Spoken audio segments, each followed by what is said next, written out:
Hi friends, I am Manya. Today, I am teaching Conscience Biology का chapter 2 that is Structure of Chromosomes and Cell Cycle. If you have any doubt, so write in the comment section. मैं आपके हर doubt को complete करूंगी और crystal clear कर दूंगी. इस chapter के बारे में आपको थोड़ा सा मैं ना इंट्रोडक्शन दे देती हूँ ताकि आपको जो मैं समझाऊँ वो आपको समझ आ जाए. तो आपको पता है हर एक सेल होता है जो बॉडी में प्रेजेंट होता है, ठीक है. अब अगर आप बात करो, हर बॉडी के पास ना अपना लाइफ टाइम होता है.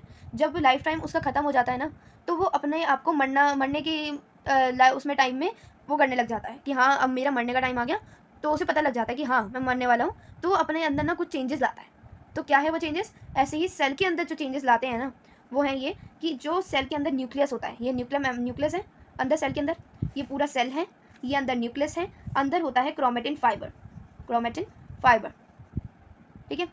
जब सेल डिवीजन की स्टेज आती है तो ये जो क्रोमेटिन है वो क्या करता है, अपनी क्रोमेटिन्स को कंडेंस कर लेता है, कुछ ऐसी स्ट्रक्चर बना लेता है, ठीक है. अब इसी स्ट्रक्चर के बारे में जिसका नाम है क्रोमोसोम, इस स्ट्रक्चर के बारे में हम इस चैप्टर में पढ़ने वाले हैं. तो चलिए मैं पढ़ते हैं. तो सबसे पहले ये समझते हैं कि व्हाट आर क्रोमोसोम्स. तो क्रोमोसोम्स के बारे में जो मैंने अभी आपको बताया वही इसमें लिखा हुआ है. और इसके बाद हम डेफिनेशन देखते हैं. क्रोमोसोम ये एग्जाम में पूछी जाती है, बहुत अच्छी तरीके से याद करना. क्रोमोसोम्स आर हाईली कॉइल्ड एक रिबन लाइक स्ट्रक्चर्स हैं जो फॉर्म्ड होते हैं by the condensation of chromatin fibres during cell division. इस डेफिनेशन का मतलब ये है कि जब सेल डिवीजन की स्टेज आती है तो जो सेल के अंदर क्रोमेटिन फाइबर्स प्रेजेंट होते हैं वो आकर सिकुड़ जाते हैं, कंडेंस हो जाते हैं, और एक हाईली कॉइल मतलब एक राउंड, जैसे ये होता है ना, ये खोखला जो होता है उसे कहते हैं हाईली कॉइल रिबन लाइक, रस्सी कह सकते हैं, उसे लपेट के बना होता है, स्ट्रक्चर होता है, ठीक है, उसे कहते हैं क्रोमोसोम. अब डिस्कवरी कभी साइंस में नहीं पूछी जाती, चाहे फिजिक्स हो या केमिस्ट्री हो, पर एक बार रीड कर लेना, वैसे बिल्कुल भी नहीं आएगी, ये मैं गारंटी दे रही हूँ. पहले भी नहीं आई है, अभी भी नहीं आएगी. इसमें आपको बता रखा है कि जब सेल बनता है तब वो ऐसा होता है. इसके अंदर जैसे कि क्रोमेटिन फाइबर्स दिखा रखे हैं, ये न्यूक्लियोलस है और ये सेंट्रोइल्स हैं जो दो दिख रहे हैं आपको, और ये पूरा सेल है. अब सेल पहले तो भैया जब उसे लग रहा है कि हाँ मेरा मरने का टाइम आ गया है, तो वो क्या करेगा, एक रिबन लाइक स्ट्रक्चर में कन्वर्ट हो रहा है और फिर वो क्या बन जाता है, एक क्रोमोसोम्स बन जाता है, ठीक है. अब आगे समझते हैं कि इसका क्या होगा, इस क्रोमोसोम का होगा क्या, ये बन क्यों रहे हैं. चलिए अब पहले इसके बारे में, ये जो क्रोमेटिन है उसके बारे में समझते हैं. डीएनए और हिस्टोन्स. डीएनए क्या है? अब DNA deoxy ribo nucleic acid होता है जो क्रोमेटिन फाइबर्स में प्रेजेंट है. हिस्टोन्स एक टाइप ऑफ प्रोटीन है जो 60% प्रेजेंट है क्रोमेटिन में. अब इसके डीएनए के बारे में पढ़ा जाए तो डीएनए एक सिंगल स्ट्रैंड मतलब इस एक सिंगल स्ट्रैंड में कितने, ये देखो ये सिंगल स्ट्रैंड हो गया. अब सिंगल स्ट्रैंड में ये बना हुआ किससे है, एक सिंगल डीएनए मॉलिक्यूल को हम मैक्रोमॉलिक्यूल कहते हैं. और ईच सिंगल डीएनए स्ट्रैंड किससे बना होता है, रिपीटिंग न्यूक्लियोटाइड्स हैं इसके अंदर. और फॉस्फेट ग्रुप, पेंटोस शुगर है, और क्या है इसके अंदर, नाइट्रोजीनियस बेसिस है. अब देखो फॉस्फेट दिखा रखा है इस डायग्राम में कि फॉस्फेट ऐसे जुड़े हुए हैं, पेंटोस शुगर ऐसे है, और नाइट्रोजीनियस बेस ऐसा है. अब नाइट्रोजीनियस बेसिस में भी बहुत सारे टाइप है, जैसे कि यहाँ पे दिखाया हुआ है कि देखो ये ना GCTA, ये सारे नाइट्रोजीनियस बेसिस हैं. एक दूसरे से इनके जो कंपोनेंट्स वगैरह है ना वो कनेक्टेड है, मतलब कॉम्पोजिशन कह सकते हैं, सब्सटेंसेस वगैरह सब कुछ इनके साथ जुड़े हुए हैं एक दूसरे के साथ. और फिर हम समझते हैं नाइट्रोजीनियस बेसिस 4 टाइप्स के होते हैं. अभी आपको 4 टाइप्स के ही पढ़ने हैं, आगे जाके और भी बढ़ेंगे. पहला आता है एडिनाइन, ग्यूनाइन, साइटोसिन, थाइमीन, ठीक है. अब पूछा जाता है कि ये जो दोनों बॉन्ड हैं, एडिनाइन पेयर और थाइमीन, 2 हाइड्रोजन बॉन्ड बनाता है. दिखते नहीं है, मतलब दिख रहा है ना कि हाँ ये ऐसा है, ये जरूर याद करें ना, ये ऐसे दिखाया हुआ था, ये डबल बॉन्ड दिखा रखा है, और ये पिक्चर दिखा दी जाएगी, वो पूछा जाएगा कि कौन सा बॉन्ड बन रहा है, ये भी नहीं दिखाया जाएगा, ऐसा होता है. इसलिए इसमें देख लेना बिल्कुल अच्छे तरीके से. ये डायग्राम इंपॉर्टेंट है, ये डायग्राम इंपॉर्टेंट है, ये वाला, ये इसमें दिख रहा है ना, ये 2 लाइनें दिख रही हैं, ये 3 लाइनें दिख रही हैं, ठीक है, क्योंकि इसमें एडिनाइन और थाइमीन 2 हाइड्रोजन बॉन्ड बनाते हैं, guanine and cytosine 3 hydrogen bond बनाते हैं, ठीक है।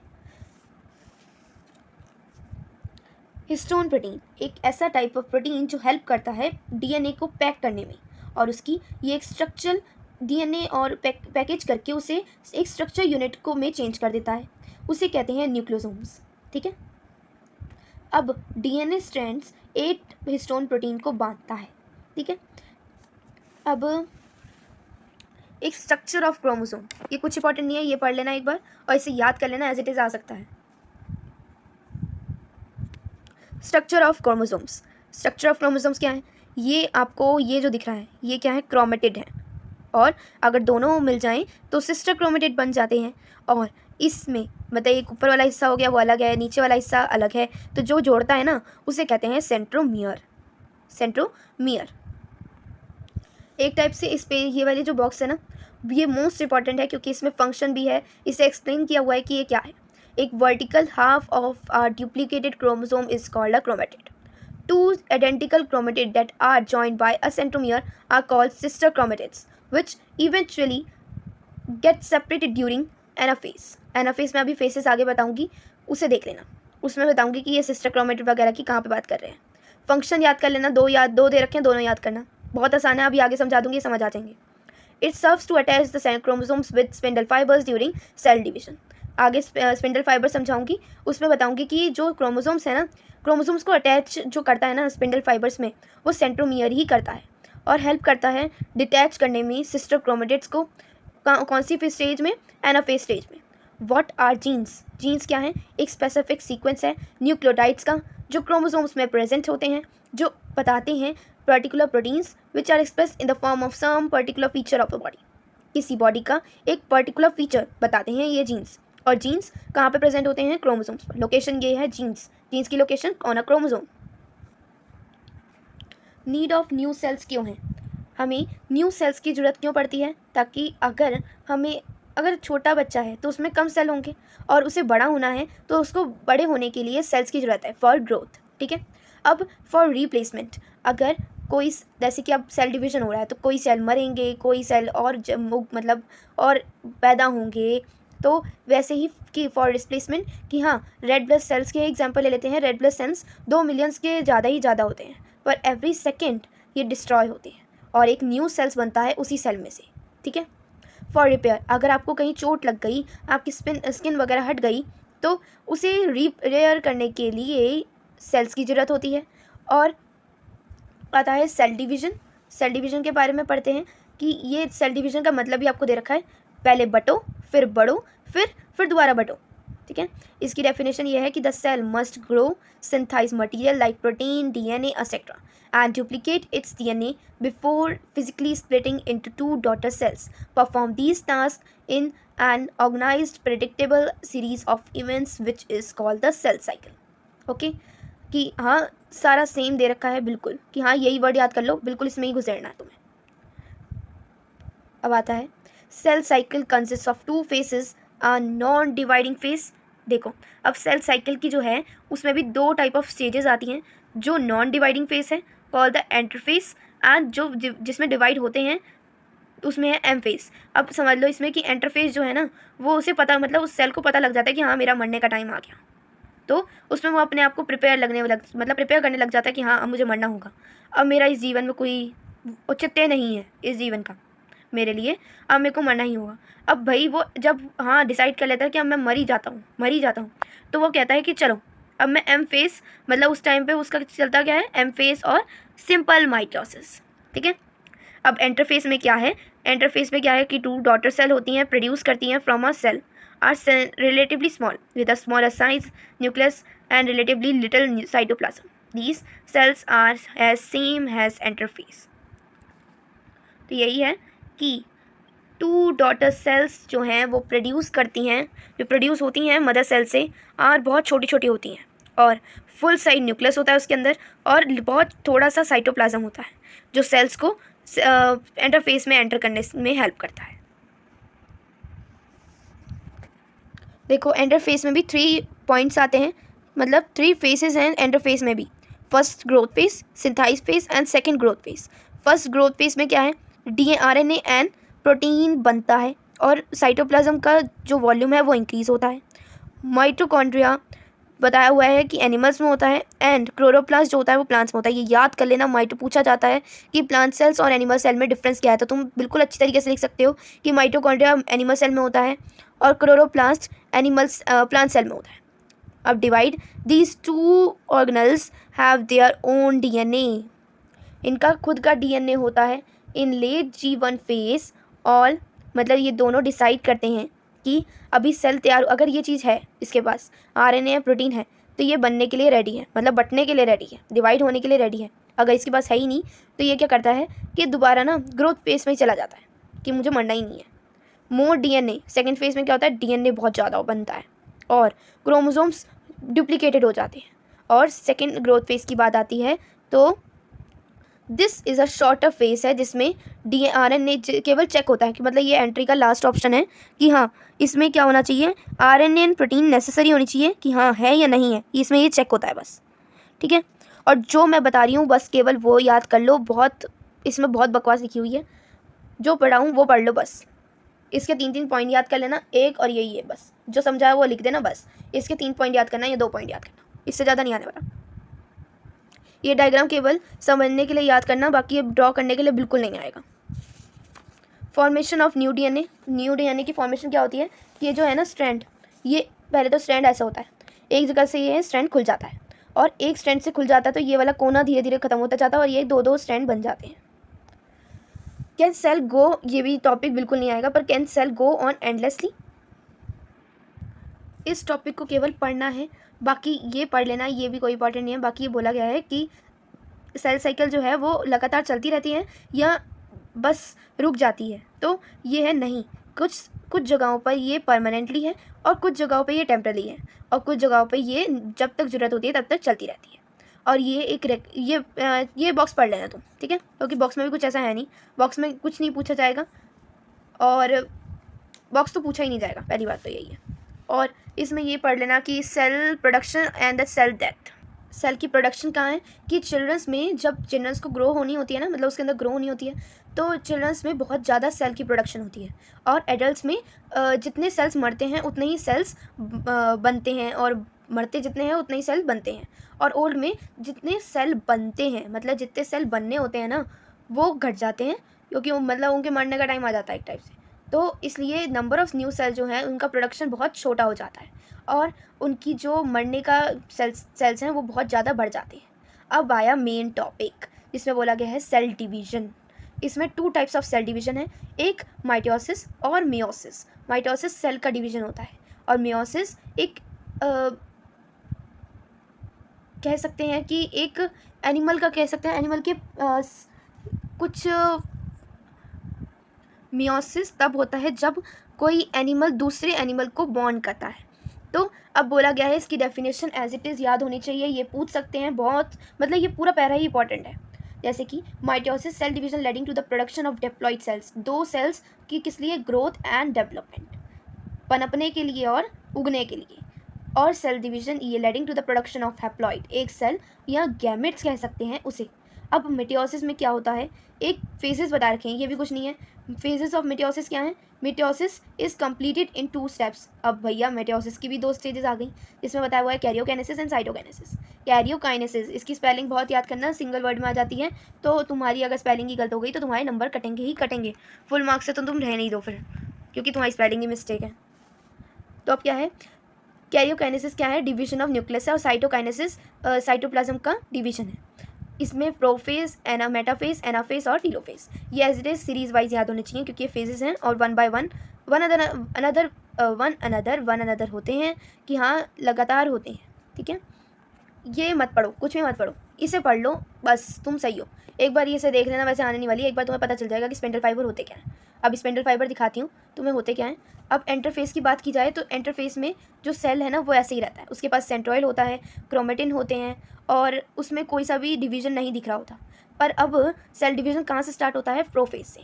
प्रोफेज में जो हैं ये सेंट्रोइड्स हैं, अब क्रोमेटिन जो है वो बन जाते हैं कंडेंस होकर क्रोमोसोम्स, और जो सेंट्रोइड्स हैं वो इधर हो जाते हैं, एक दूसरे के सामने आ जाते हैं, और एक थ्रेड लाइक स्ट्रक्चर बना देते हैं, जिसे हमने कहा है स्पिंडल फाइबर। हमने पढ़ा था कि एक सेंट्रोमियर है ना, उसे भी अभी हम पढ़ेंगे। ये एक्रोमेटिक स्पिंडल भी कहा जाता है और स्पिंडल फाइबर भी कहा जाता है, कंफ्यूज मत होना, दोनों सेम है। और इसमें मेन पॉइंट अगर बोला जाएगा कि प्रोफेस में होता क्या है, तो तुम ये वाला पॉइंट लिखना और ये वाला पॉइंट लिखना, मोस्ट इंपॉर्टेंट है ये वाला पॉइंट लिखना, ये वाला पॉइंट लिखना, ओके। और प्लांट सेल्स की भी डिवीजन देख लेना, बहुत इंपॉर्टेंट है। ये पूछ लेते हैं कि ये डायग्राम बनाओ एनाफेज का एनिमल सेल में या प्लांट सेल में, दोनों के डिफरेंस। इसमें सेंट्रोइड्स वगैरह नहीं होता, स्पिंडल फाइबर अपने आप बनते हैं, इसमें कोई नहीं बनाता, पर इसमें सेंट्रोइड हेल्प करते हैं। एस्टर यही है, एस्टर ये वाली चीज़ है एस्टर, ठीक है, जो शाइन करके निकल रहा है ना वो होता है एस्टर। ये सेंट्रोइड है, जो अंदर है ना सेंट्रोइड है वो, ठीक है। अब सेकंड फेस आता है मेटाफेस, जिसमें जो क्रोमोसोम्स हैं, क्रोमोसोम्स का सेंट्रोमियर है, वो स्पिंडल फाइबर्स को स्पिंडल फाइबर पे अटैच कर देता है, ठीक है। ये दिख रहा होगा कि हाँ ये देखो, इसमें जब अगर पूछा जाएगा ना मेटाफेस में ये सेल में क्या होता है, तो तुम ये वाली लाइन लिखोगे, ओके। ये वाली लाइन मार्क कर लेना, ये लिखनी है तुम्हें, और इसमें पूरे मार्क्स मिल जाएंगे अगर लिखोगे तो। और यहाँ पे क्या है, ये एक इक्वेटर, हमारा अर्थ का इक्वेटर क्या होता है, बिल्कुल सामने होता है। इसमें इक्वेटर कैसे है, सामने, मतलब वर्टिकली अरेंज हो रहा है क्रोमोसोम्स। अब सेकंड फेज की बात आती है एनाफेज। इसमें भी कंफ्यूज मत होना, पहले ये डायग्राम आएगा फिर दोबारा ये आएगा। एनाफेज में दो डायग्राम दे रखे हैं। एनाफेज में क्या है कि जो ये स्पिंडल फाइबर्स हैं, स्पिंडल फाइबर्स में जो ये क्रोमोसोम्स हैं वो बट चुके हैं, कट गए ये एक दूसरे से, और सेंट्रोइड्स के पास जा रहे हैं, मतलब ज़्यादा सेल डिवीजन हमारी ख़त्म होने वाली है। और जो बिल्कुल भी सारा कुछ इसमें ही लिखा हुआ है, ये पढ़ लो बस, वो बहुत काफ़ी है। अब आता है difference in mitosis and in animal plant cell. Main point यही है कि यहाँ पे एस्टर फॉर्म होते हैं, यहाँ पे एस्टर फॉर्म नहीं होते हैं। और यहाँ पे जो फ्यूरो है, एनिमल सेल में फ्यूरो बाहर से बनता है, यहाँ पे सेल प्लेट बनती है, अंदर से फॉर्म्ड होती है। यहाँ पे क्या है, एस्टर एंड सेंट्रोइड्स बनते हैं, और यहाँ पे क्या है, माइक्रोट्यूब्यूल्स बनते हैं, ठीक है। और सिग्निफिकेंस पूछा जाता है माइटोसिस का, कि ये जो ब्लैक लाइन है ना, मतलब मैंने अंडरलाइन भी कर रखे हैं, ये लिख लेना बस, वन वर्ड में ही आएगा और कुछ ज़्यादा नहीं आने वाला। ये हमारे में वैसे कटा हुआ था, पर मैं तुम्हें बता देती हूँ कि मियोसिस जो है ना, reduction cell producing gametes. Meiosis एक ऐसा स्टेज होती है जिसमें प्लांट जो बॉडी है, एनिमल की बॉडी है, वो गैमेट्स प्रोड्यूस करती है, ताकि वो अपने जैसे ही एनिमल को प्रोड्यूस कर सके, अपने ऑफस्प्रिंग को प्रोड्यूस कर सके। और ये बनते कैसे हैं, मतलब हैप्लॉइड्स गैमेट्स बनते हैं। हर बॉडी में जब टीनेजर की एज आती है तो हैप्लॉइड सेल वो प्रोड्यूस करता ही करता है, ओके। ये लिखा ही हुआ है कि ये नॉट इन सिलेबस है, ये तो कटा ही हुआ है, ओके। अब आता है, पढ़ना है अब हमें सिग्निफिकेंस ऑफ मियोसिस, यही आएगा और कुछ नहीं आने वाला। सिग्निफिकेंस क्या है कि सिग्निफिकेंस में भी केवल ये मत पढ़ो, ये पढ़ लो, वो बहुत है।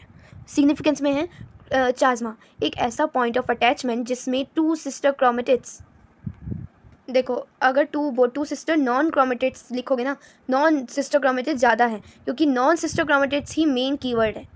इसमें बोला हुआ है कि जब एक दो कोई सिस्टर क्रोमेटिड नहीं, अलग अलग, मतलब वो सिस्टर क्रोमेटिड नहीं है, जब वो कोई पॉइंट पे अटैच करते हैं तो एक होमोलोगस क्रोमोसोम पर उससे, एक second, wait a second, the point of attachment between two non-sister chromatids of a pair of homologous chromosomes formed during meiosis is termed as chiasma. It helps in the process of crossing over. एक ऐसा point जिसमें जो non sister chromatids हैं, मतलब वो chromatids sister chromatid नहीं है, वो जो पेयर है होमोलोगस पेयर क्रोमोसोम्स का, वो फॉर्म करता है ड्यूरिंग मियोसिस, उसे कहते हैं चाज्मा। उस पॉइंट को क्या कहते हैं, चाज्मा। ये रहा चाज्मा, ठीक है। इसमें दिखा रखा है कि ये अलग, ये पैटर्नल है, ये मैटरनल है और ये पैटर्नल है, मतलब मदर का और ये फादर का क्रोमोसोम जब एक पॉइंट पर अटैच करता है तो उसे कहते हैं चाज्मा, ठीक है। ये नॉन सिस्टर क्रोमेटिड्स ही तो हैं, एक मदर का और ये फादर, ठीक है, इसे कहा हुआ है। तो अब क्या है, क्रॉसिंग ओवर। क्रॉसिंग ओवर मतलब जब कोई the process of exchange of genetic material during meiosis between two non sister chromatids of a pair of homologous chromosomes is termed as crossing over. This process results in the genetic recombination of offspring. इसमें क्या है, जब दो chromosomes अपने genetic materials को exchange कर लेते हैं बाय डूइंग चाज्मा, क्रॉसिंग ओवर, उसे क्रॉसिंग ओवर कहते हैं, ओके। अब इसे पढ़ लें।